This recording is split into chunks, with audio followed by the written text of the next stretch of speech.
नमस्ते, मैं हूँ संज्ञा। किसी व्यक्ति, स्थान, प्राणी के नाम का बोध कराता है उसे संज्ञा कहते हैं। जैसे कि धारा, भावना, अहमदाबाद, मोटर, पोरबंदर आदि।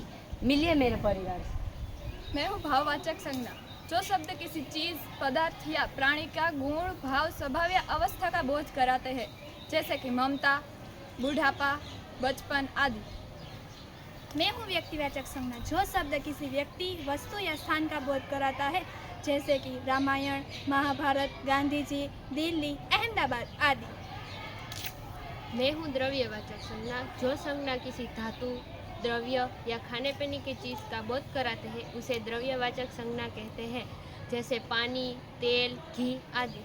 मैं हूँ जातिवाचक संज्ञा। जो शब्द किसी व्यक्ति, वस्तु या स्थान का संपूर्ण बोध कराता है उसे जातिवाचक संज्ञा कहते हैं, जैसे कि मोटर, मंदिर, गाड़ी, पशु, पक्षी आदि। मैं हूँ समूहवाचक संज्ञा। जिन शब्द संज्ञा में किसी भी वस्तु या व्यक्ति के समूह का बोध होता है इसे समूहवाचक संज्ञा कहते हैं, जैसे कि दल, परिवार, सेना, भीड़ आदि। अस्तु।